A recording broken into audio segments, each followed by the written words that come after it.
Bonjour et bienvenue dans ce nouvel épisode de la Pause Canap de la Binas Global Dental School. Pour cette émission, j'ai le plaisir d'accueillir le docteur Edmond Binas. Bonjour. Chirurgien dentiste, fondateur de la Binas Global Dental School et auteur de nombreux ouvrages, dont l'un sur le thème que nous allons aborder, en l'occurrence l'installation en cabinet dentaire. Alors pour commencer, je vais commencer par une question assez simple. Quels sont les préalables à l'installation pour un jeune praticien qui aurait cette envie? Sacrée question. Hein. Eh bien, tout d'abord, je pense que déjà, il faut avoir le désir de s'installer. Hein, si on n'a pas cette envie, il ne faut pas y aller. C'est trop tôt. Donc ça, c'est le premier point.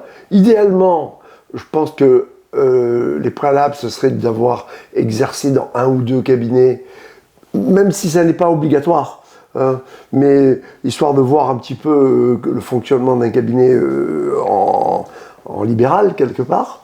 Ça peut être, pourquoi pas, exercer dans un centre pour cliniquement maîtriser un petit peu plus la pratique. Ok, mais du coup, dans cette phase-là, qu'est-ce que tu recommanderais d'observer pour justement prendre un maximum d'expérience pour pouvoir s'installer derrière? Quand on sort de la fac, j'ai constaté qu'on a besoin de se rassurer cliniquement. Donc on est très focalisé sur la réalisation des traitements en bouche. Et moi, la recommandation que je ferais pour un jeune praticien, c'est également de sortir de la bouche et de regarder comment le cabinet fonctionne. C'est-à-dire comment est organisé le secrétariat, comment le fauteuil est disposé par rapport au mobilier, comment est organisée la stérilisation. Même si je ne suis pas concerné directement, ça vaut le coup vraiment de regarder attentivement. Je regarderai également quel type de réaction ont les patients, comment je dois fonctionner avec mon assistante. Le fonctionnement avec son assistante, c'est un des éléments clés du bon fonctionnement d'un cabinet. Et malheureusement en France,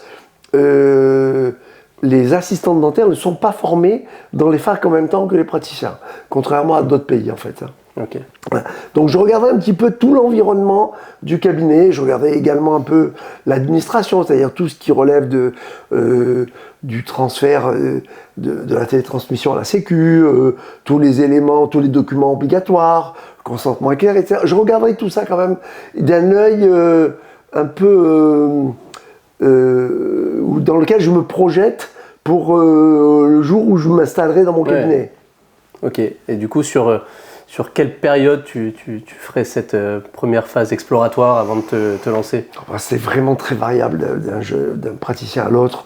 Je sais personnellement, moi de façon complètement inconsciente, j'allais dire, je me suis installé directement en sortant de la fac, donc bon, je ne suis pas un bon exemple, mais ce que je peux constater en général, c'est que les gens passent un minimum d'un an, un an et demi, certains vont jusqu'à 3, 4, 5 ans avant de s'installer. Mais t'as pas eu peur toi quand tu t'es installé?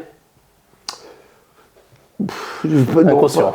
Non, pas vraiment. Non, j'avais envie de m'installer en fait. Ouais, donc si on revient au sujet. C'est vraiment le désir de s'installer qui doit vous motiver en fait. Voilà. Et comment on sait? On ne sait pas, on sent. On sent. On ne sait pas, on sent. Ouais. C'est vrai, voilà.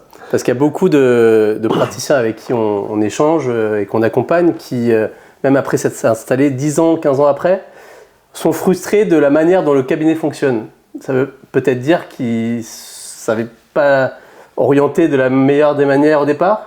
Ah oui, ça, alors c'est un autre sujet que je vois. Alors vraiment, pour moi, c'est un secret professionnel que personne ne vous dira. Je vous promets. Non mais ça, c'est vrai que j'ai mis longtemps avant de comprendre que le secret, c'est que ne cherchez à imiter personne. Prenez de tout le monde, mais créez le cabinet que vous avez au fond de vous, idéalement.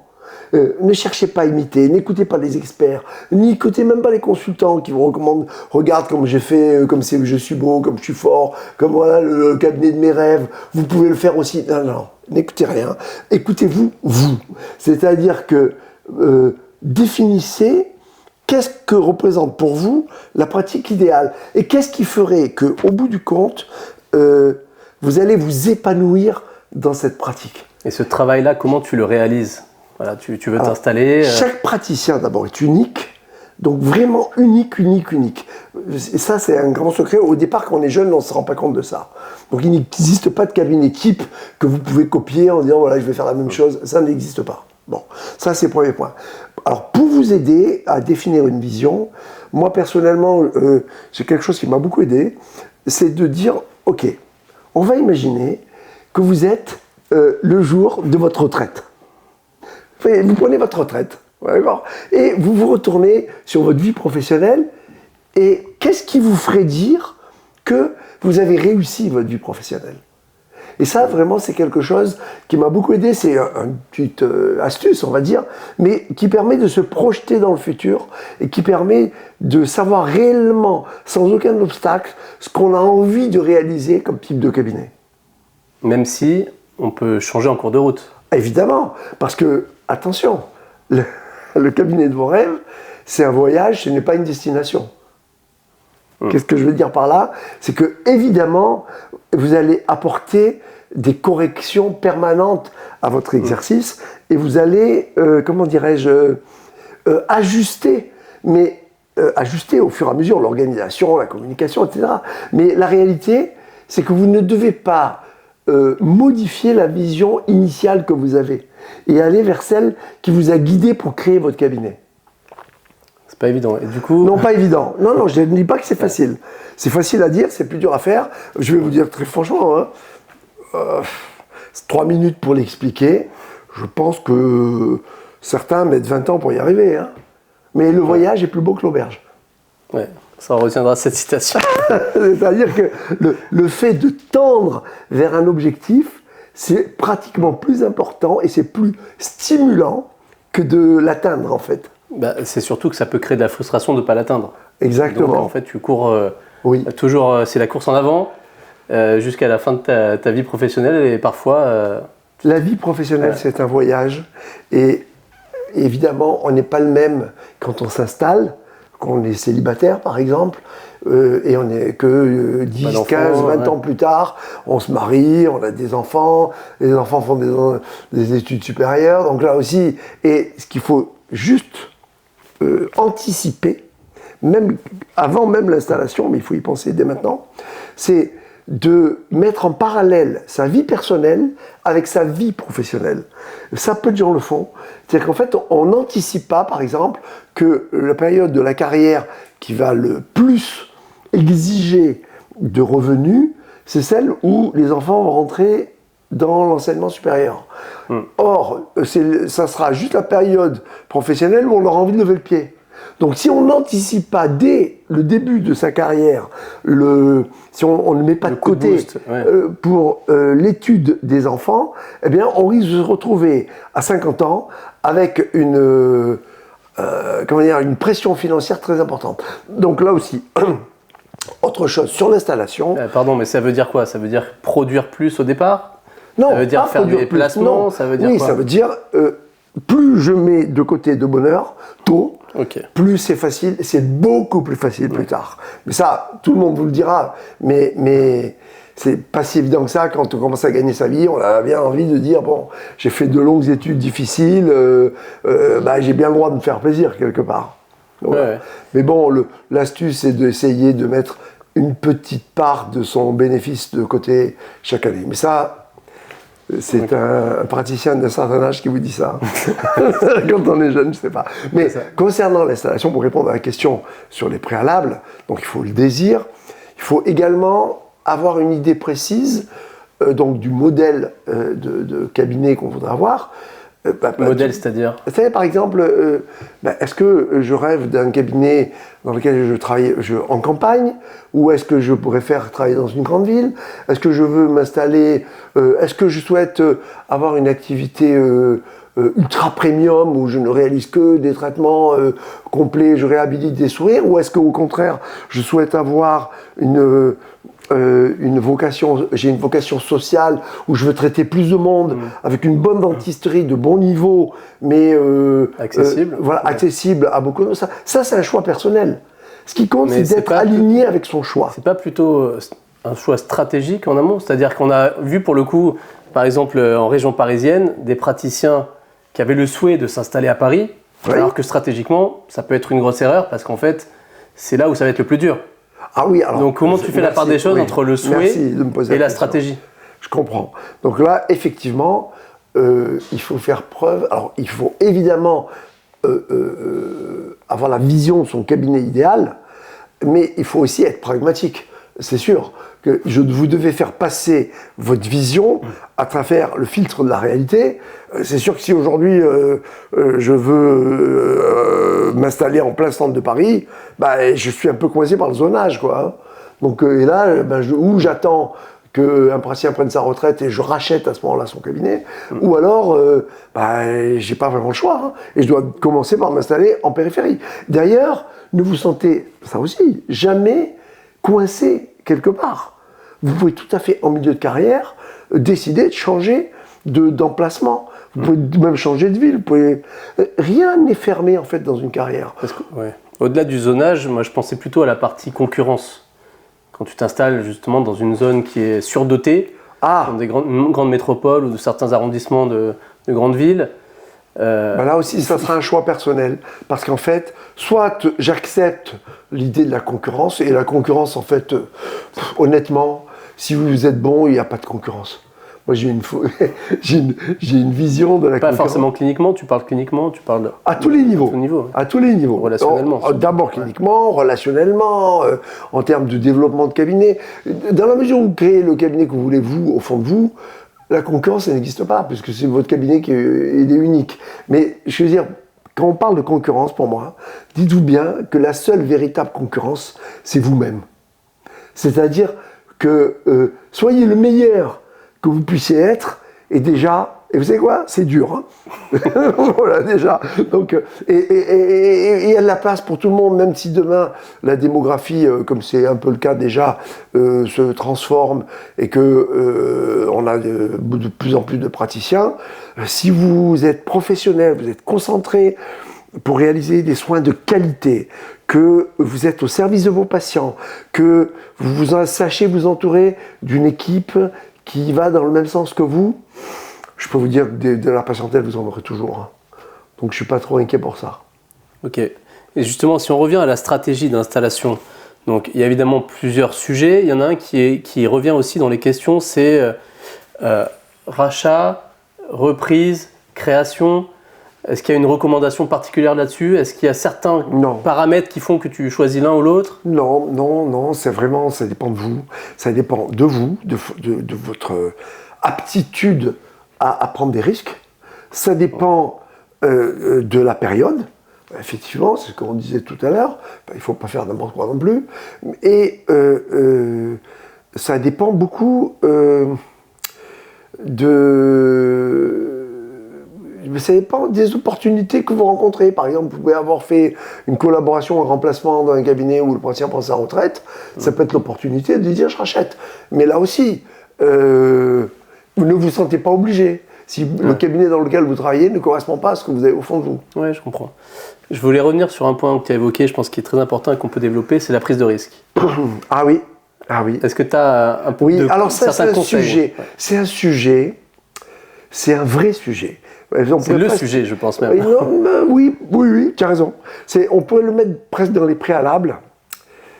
Quand on s'installe, quand on crée son propre cabinet, quand on est installé en libéral... Même si on le reprend, tu veux dire, tu parles même si on le reprend, général. Okay. Même si on le reprend, il faut accepter la responsabilité liée à la gestion du cabinet.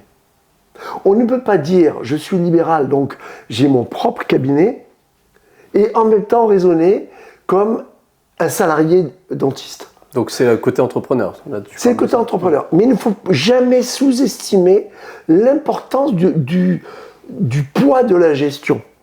Par exemple, on a pas mal de praticiens qui ont travaillé, qu'on suit, et qui ont travaillé dans des centres dentaires, dans lesquels ils ne s'occupaient absolument pas de la gestion, et qui, au bout d'un certain nombre d'années, veulent d'autres expériences professionnelles et créent leur propre cabinet.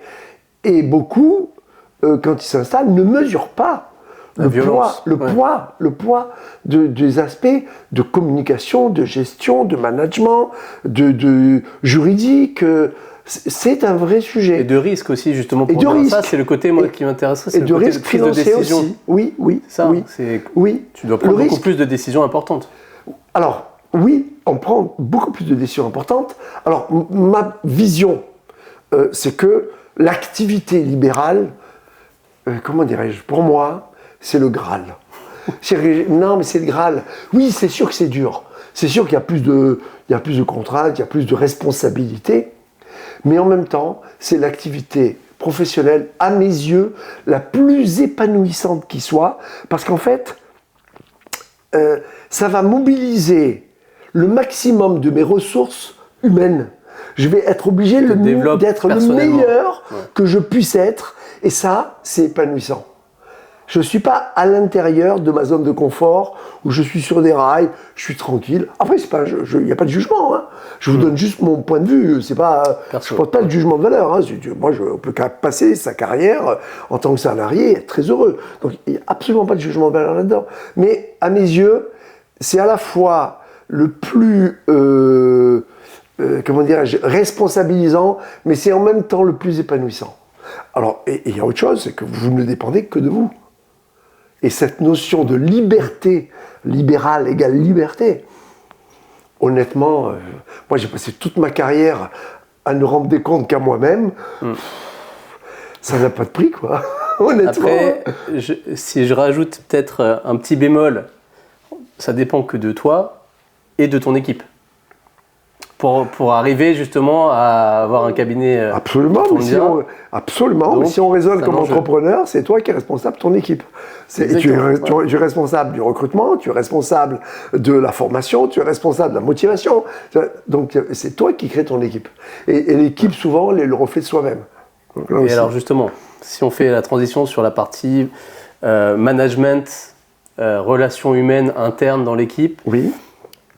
Est-ce que, par exemple, il faut avoir son équipe et s'installer? Est-ce qu'il faut s'installer seul, prendre une assistante, développer au fur et à mesure au fil de l'eau?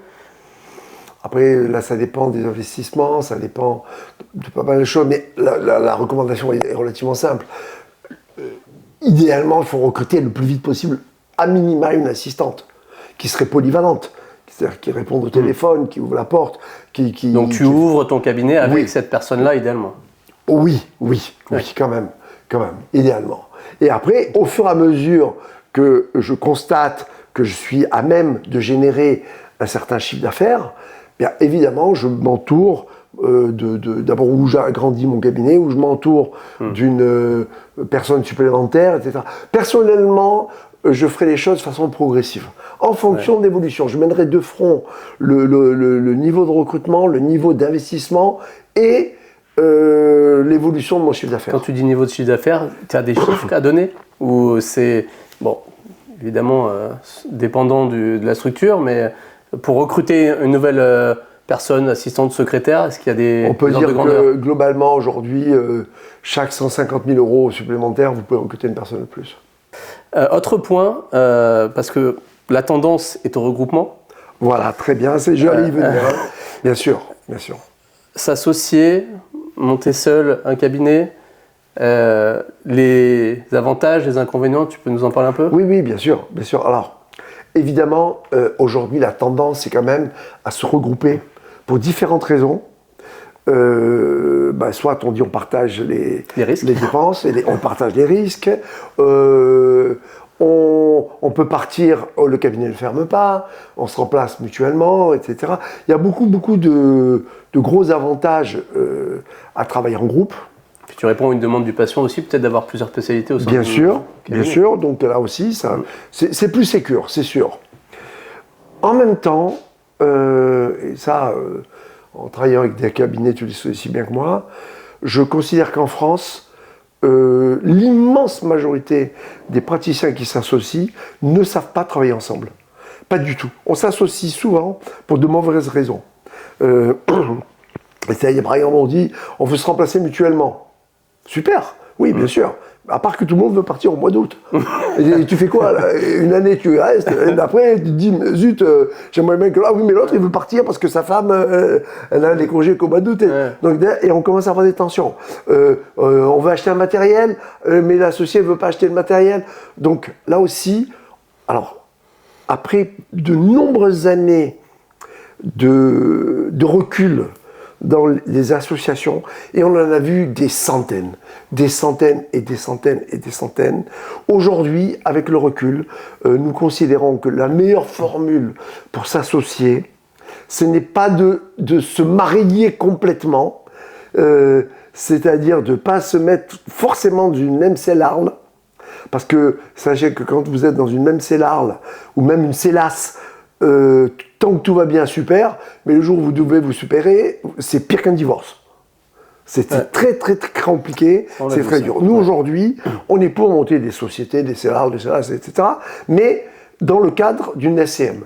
Je considère aujourd'hui que la formule chacun sa propre société, ou BNC, avec les nouvelles évolutions de la législation, et une SCM commune, c'est à mes yeux la meilleure formule pour à la fois avoir les avantages de l'association, mais en même temps garder sa liberté individuelle. Et du coup, dans cette partie association, donc on en a vu tous les deux des cabinets compliqués à ce niveau-là, et souvent le flou initial crée aussi des problèmes managériaux, des problèmes même au niveau des patients. Donc le flou, c'est-à-dire la répartition des tâches de direction, la répartition des tâches de management, la répartition même des actions très opérationnelles au quotidien. Oui, alors il y a plusieurs problèmes quand on parle justement d'associations comme ça. D'abord, la première utopie qu'il faut absolument abandonner, et ça c'est une erreur courante que l'on voit chez les jeunes praticiens, c'est de croire qu'un jour vous allez pouvoir travailler de la même façon. Ça, oubliez. Et faites confiance à un praticien qui a beaucoup d'expérience. Honnêtement, n'essayez pas. On a tous nos petites manies, on a tous notre vision des pratiques cliniques, on a toute notre vision de l'organisation. Donc, en revanche, ce qui marche très bien, c'est de convenir d'une vision qui serait relativement commune, ou dans laquelle chacun garde ses propres prérogatives, mais sur lesquelles on tombe d'accord pour un certain nombre de choses en commun. Qui seraient d'abord, par exemple, au moins les mêmes honoraires, parce que là aussi, il ne faut pas croire. Si dans le même cabinet vous avez des tarifs différents pour les mêmes traitements, c'est une source de problème, mais immédiat. Alors là, je peux vous dire, là, c'est mathématique. Deuxièmement, il faut également avoir la même vision de la gestion de l'équipe. Et là, je rejoins ce que tu dis, c'est-à-dire qu'il faut impérativement définir qui fait quoi, définir un organigramme clair avec les responsabilités de chacun. Par exemple, la première erreur, je reviens sur l'exemple. L'exemple, c'est qui gère les aspects financiers dans l'association. Parce que tout le monde ne peut pas gérer tout. On va pas, les pires erreurs, deuxième erreur, c'est tout le monde fait tout. Ouais. Tout le monde fait tout égal, au bout de 6 mois, au bout de 6 mois, on s'étripe. Donc, clairement défini des tâches. Et si par exemple on désigne un responsable RH pour gérer l'équipe, ça c'est très classique là aussi, c'est lui qui doit gérer l'équipe. Et ça peut tourner d'une année sur l'autre, c'est pas interdit ça non plus. Mais tout le monde doit jouer le jeu. C'est-à-dire que si une assistante vient demander au responsable financier une question pour des aspects de management, évidemment, le responsable financier doit renvoyer sur le responsable du management. Ouais. Mais c'est très difficile, facile à dire, parce qu'au quotidien, il faut dire non, il faut voir un tel. Voilà, exactement. Donc là aussi, alors ces aspects-là sont passionnants. Alors il y a une chose quand même que je voudrais dire dans le cadre de l'installation, c'est quand même, n'oublions jamais, alors nous on est d'accord, on parle d'organisation, de gestion, etc. Mais la base de la pratique, c'est quand même la clinique. C'est-à-dire que un des piliers pour s'épanouir professionnellement, c'est d'être dans une logique de formation continue clinique permanente. Les deux aspects sont fondamentaux. La clinique, l'organisation, la communication et la gestion. Et il faut mener de front les deux, et c'est ça qui fait que votre carrière va être épanouissante. Si un des deux est plus important que l'autre, et souvent en début de carrière c'est beaucoup la clinique, eh bien à un moment donné vous allez être frustré. Parce que j'ai trop vu de praticiens, par exemple, qui s'être formés intensément à la clinique pendant des années, passer des DU, faire des CES, des diplômes, etc. Et au bout du compte, être frustrés parce que financièrement dans leur cabinet, ils n'arrivent pas au niveau de revenus à la hauteur de leur niveau de formation clinique. Donc, pour moi, une des clés d'un exercice professionnel réussi, c'est d'être aussi bon dans l'organisation que dans la clinique. Et n'oubliez jamais que la clinique, c'est quand même un pilier. Pour moi, c'est majeur. Bien sûr. Je dirais que globalement, avec le recul et pour faire simple, qu'est-ce que je vois ? Je vois une recherche continue d'excellence clinique, et je ne parle pas de perfection immédiate. L'excellence, c'est la perfection humaine. C'est-à-dire que tout le monde commettra des erreurs dans sa carrière. C'est normal. Que celui qui me dise qu'il n'en a jamais fait, enfin, ne le croyez pas, c'est un baratineur. Hein. Bon. Donc d'un côté, mais en même temps, il faut maîtriser ces aspects de gestion et d'organisation. C'est ça qui fait que, au bout du compte, vous avez le sentiment de maîtriser votre pratique. Alors là aussi, facile à dire. Il faut un certain nombre d'années pour y arriver. Mais rappelez-vous, c'est un chemin, c'est pas un but. Ouais. Une dernière question pour conclure, c'est la transition numérique. Oui, bien sûr. Le cabinet de demain, est-ce que c'est forcément un cabinet 100% numérique ? Est-ce que quand je m'installe, je suis directement flux numérique à 100% ? Est-ce que justement j'ai encore le choix, selon toi ? Ah, de toute façon, le numérique, on ne peut pas y couper. Hein, je veux dire, ça, c'est évident. Voilà. La question est quel est le niveau de technologie que je mets dans mon cabinet ? Moi, je pense que dans une phase initiale, ce n'est pas obligatoire d'investir dans tout. Quoi. C'est-à-dire, il faut surtout investir dans des technologies qui vont être utiles cliniquement et qui vont avoir un impact sur le patient. Ouais. Donc déjà, ne serait-ce que le scanner intraoral, c'est-à-dire l'empreinte numérique, rien que déjà les patients quand ils voient ça, ils sont waouh. Après, si vous avez le budget ou les crédits pour investir dans un scanner, là aussi c'est pas mal aussi quand même sur un scanner. Bon, mais c'est déjà, ça commence à être déjà pas mal. Hein.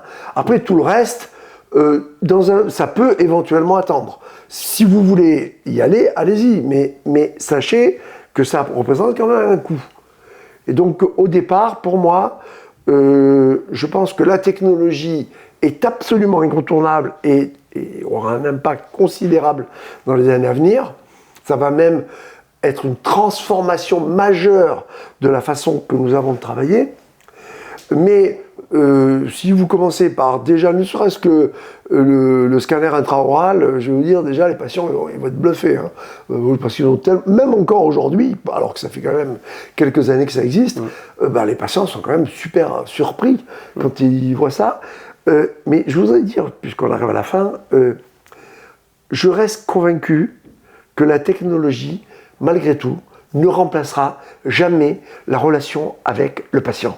Ça, c'est un vrai secret absolu, absolu.